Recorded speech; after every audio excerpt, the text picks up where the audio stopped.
All right, our next mythic hero will be this music. It's not who I think it is. Who's that? The Bowmaster. My name is Ullr. Oh. Once I was called a Crusader. Oh my god. That's literally the name of a bow too. Life and Death 4 times Pulse. Yangvi Ascendant? Know well my strength. That was Deadeye, wasn't that? Perish! It's Deadeye. 200 damage? Okay, so the Ullr bow is now Ullr the hero. I didn't expect that. I thought it was Anikos or Freyr. I thought those were the two likely. Wow, way to get misled. Okay, as for the rest of the heroes, they're looking good. She is a blue bow. Oh wow, blue bows are already so competitive. Actually, it's mostly just Crom, but it's still competitive. Oh no, no, he's back. Cancer Man is back. Okay, well, those are all the heroes. We'll go through them in detail. Did you guys expect her to be Ullr? All right, chat. Our newest mythic hero is Ullr, but not the bow, just straight up the hero. Who is this? I have never seen her before. And she's hot. Okay, she's light. A light hero. Oh no, I'm not so sure that's gonna work out. But Holy Yofel, Deadeye, Life and Death 4, Yangfi Ascendant, and Times Pulse. She's gonna give Shinon a run for his money, wouldn't she? Just from the fodder perspective alone, that's really, really valuable. The damage output on a flyer was hitting 200. That's really hard to hit. Even with advantages, it's really hard to hit.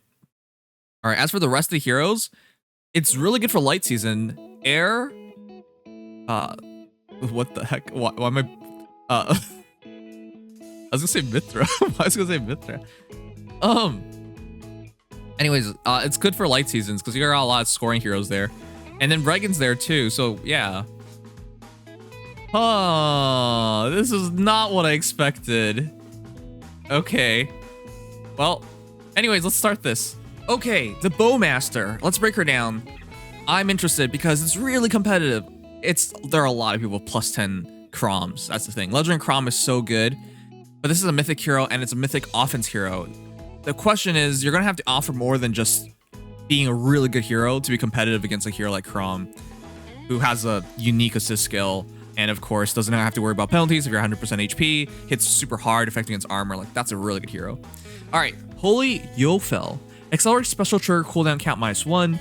So with Life and Death 4, Times Pulse, and Deadeye, it's really reminding me of how quickly and easy it is for Shinon to just trigger Deadeyes, because it's also Slaying Bow. Effective against flying foes. If unit initiates combat or foe's HP is over 75% at start combat, grants attack speed +6 to unit during combat and neutralizes penalties to unit's attack speed, and effects that inflict special cooldown charge -X on unit during combat. Huh, she doesn't get guarded. I see her little kink. Okay. You can't guard against her, and kind of like Crom, doesn't have to worry about penalties pretty easily. So in this case, it's only for attack and speed, but if you're going to be triggering fast Deadeyes, it doesn't really matter about your other stats. I guess she, with Life and Death 4, could get one-shotted somewhat, or her res could be low enough where it could threaten her. But yeah, I can see what she's trying to do. So 2 cooldown Deadeye inherently, Times Pulse drops it to 1. If you attack her, she counterattacks with Deadeye. If she attacks and she attacks, she'll use Deadeye, right? So she gets 2 shots in. She's expected to have high attack, high speed, and of course, she's really good fodder because you get Life and Death 1, 2, 3 from Soth, and then you can grab Times Pulse as well, or you can grab Times Pulse and Deadeye, which is always the better combination in terms of value. So this is a really good hero to fodder off, but if it's a mythic hero, you never really want to fodder them off. So that's weird. Okay, I would say Shinon's probably still better fodder just from that respect. He's not a mythic. Yangvi Ascendant. Neutralize effects that prevents units follow-up attacks during combat, so it's not fault. If you initiates combat, you can make a follow-up attack before foe can counterattack. Ah, okay, that makes perfect sense. I didn't even get to read it yet. So she attacks, and she attacks to trigger Deadeye is the entire idea.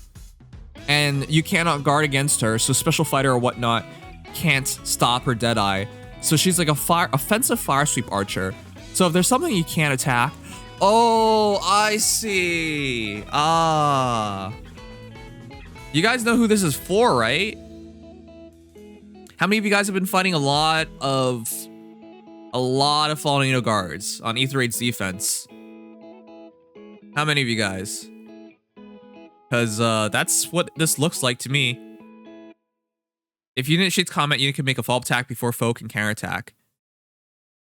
She can automatically double, from what I can tell. Yeah, unit will double, have desperation, and will special is the entire idea. All right. So I think that's obvious. This is another counter towards Fallen Edo Guard. But I'll be honest, we haven't had a lot. Hey guys, since Fallen Edo Guard's release, how many heroes do you think has like truly countered Fallen Edo Guard? Because off the top of my head, I only think it's Byleth. I don't think it's Sheeta. Sheeta can kill Gale Force Fallen Edo Guards, but not Bonfire. She gets one-shotted. I've seen it. So, in respect of this, because she can't be guarded against in terms of charging up specials, something that Edo Guard can do, because she doesn't have to worry about the damage reduction of Edo Guard. Well, kind of. The first shot will still take a lot less damage, and Deadeye will help out there. I think that's the idea. And yeah, she can't get counterattacked. There are a couple ways to deal with Fallen Edo Guard. One, you break her 40% damage reduction with a hero that can't get counterattacked. I typically just use a healer or something to break it. And then afterwards, I use like, you know, Young Marth or heroes that are anti-armor to kill them. That's how I've usually done it. But I can see this is a much cleaner option. And this way you can always bring like an anti-Edo Guard hero. And I can see this being good against Vector as well. Savior Vector. So there are usages for this hero. But that's interesting. Because it's really competitive for light seasons. Milla's. No one's going to replace Milla at this point, I think. In my opinion, you basically necessitate Milla's nowadays. And she's obviously not going to work in teams that are like cav heavy, right? Because she's going up against not teams. So if they just move really quickly and attack really quickly, she's not going to have much value in those battles. With Life and Death, she's probably going to get one-shotted. It depends on the battles, but I don't think she's going to do well in those. And then the other battles that I don't think she's going to do well in are like... No, any battle, no, I don't think she's going to do well against, is how I see it. So that's my worry for her. Well, you guys let me know whether you're going to get her or not. It's just... If I was scared of Fallen Edo Guard, absolutely, I think this is a good pick. But I still prefer the combination of Air, Milla, and Peony. I think that's really strong. Wait a second. Was Ullr supposed to be a male? Just double checking. A bunch of guys said this is an OC.